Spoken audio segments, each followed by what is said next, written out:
Hello friends, നമസ്കാരം. തുടക്കക്കാർ കാണിക്കുന്ന 5 mistakes ആണ് നമ്മളിന്ന് പരിശോധിക്കുന്നത്. ഇൻവെസ്റ്റിംഗ് ലോങ് ടേമിൽ വെൽത്ത് ബിൽഡ് ചെയ്യാൻ പറ്റിയ ഏറ്റവും നല്ല ഒരു ടൂളാണ്, ഒരു ഫീൽഡാണ്. പക്ഷേ തുടക്കക്കാർ ചില മിസ്റ്റേക്കുകൾ ചെയ്യാറുണ്ട്. ഉദാഹരണത്തിന്, ഫോർ എക്സാമ്പിൾ, മിസ്റ്റേക്ക് 1, വ്യക്തമായിട്ടുള്ള ഒരു ഫിനാൻഷ്യൽ ഗോൾ മനസ്സിലില്ലാതെ നടപടികൾ എടുക്കുക അല്ലെങ്കിൽ ഇൻവെസ്റ്റിംഗ് സ്റ്റാർട്ട് ചെയ്യുക. ഒരു ക്ലിയർ ഒബ്ജക്റ്റീവ് ആവശ്യമാണ്.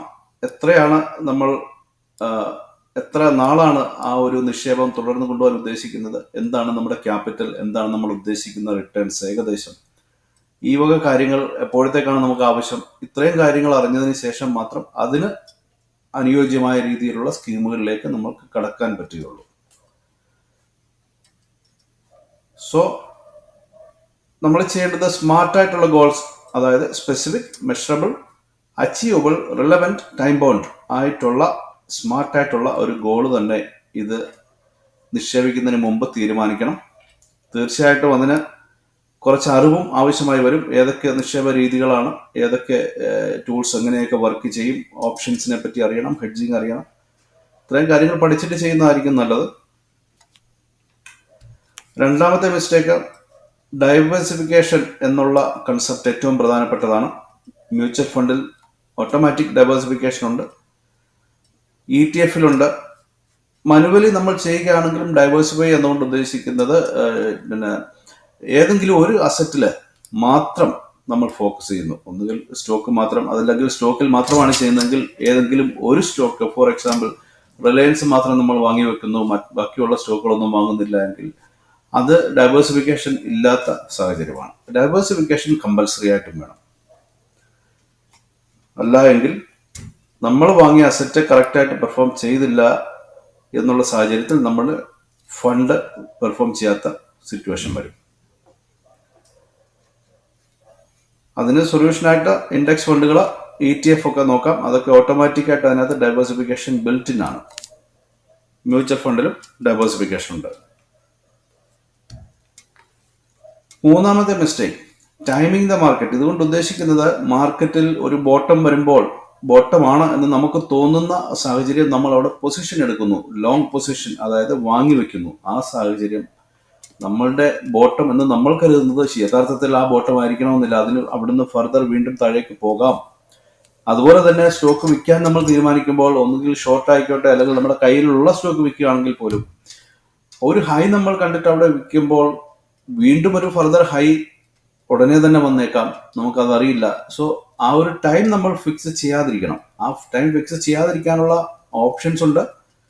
ഉദാഹരണത്തിന്, കോൾ ഓപ്ഷൻസ് ഉപയോഗിച്ച്, അല്ലെങ്കിൽ ക്യാഷ് സെക്യൂർഡ് പുട്ട് ഓപ്ഷൻ ഉപയോഗിച്ചുകൊണ്ട് തന്നെ നമുക്ക് നമ്മളുടെ പൊസിഷൻ കൺട്രോൾ ചെയ്ത് ഉദ്ദേശിക്കുന്ന ലെവൽ വരെ അത് ഹോൾഡ് ചെയ്യാൻ പറ്റും.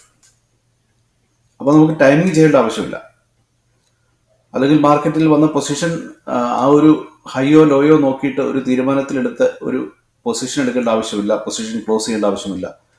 മറ്റൊരു ഓപ്ഷൻ ഉള്ളത് ഡോളർ കോസ്റ്റ് ആവറേജിങ് എന്ന് പറയും, അല്ലെങ്കിൽ റുപ്പി കോസ്റ്റ് ആവറേജിങ് എന്ന് പറയുന്ന സ്കീം അനുസരിച്ച് നമ്മൾ ഇൻവെസ്റ്റ് ചെയ്യുകയാണെങ്കിൽ നമുക്ക് ഈ ടൈമിങ്ങിന്റെ ഒരു പ്രശ്നം ഒഴിവായി കിട്ടും. കാരണം എല്ലാ പൊസിഷനിലും നമ്മൾ, അതല്ലെങ്കിൽ ഓരോ ലെവലിലും, വ്യത്യസ്ത ലെവലുകളിൽ നമ്മളുടെ പൊസിഷൻ എപ്പോഴും ഉണ്ടാവും. അതുകൊണ്ട്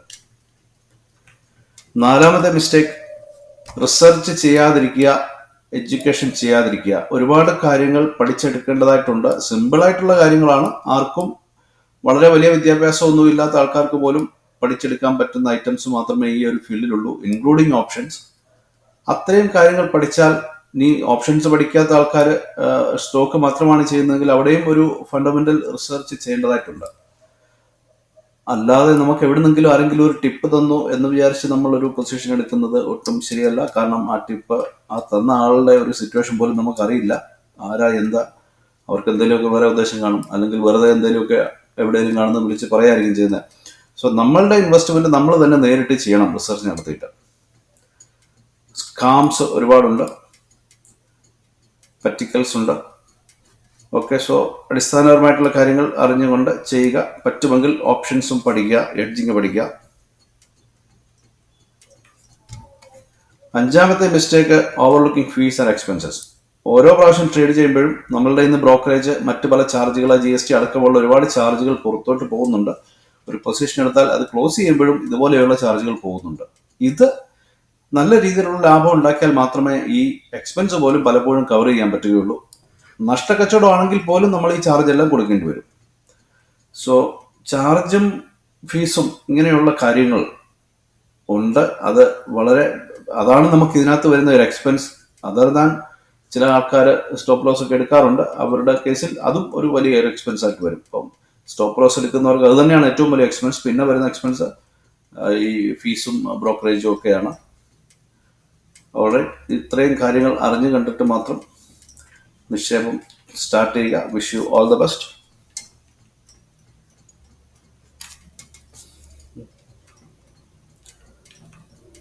Thank you for watching. Please like, share, comment and subscribe. Happy investing.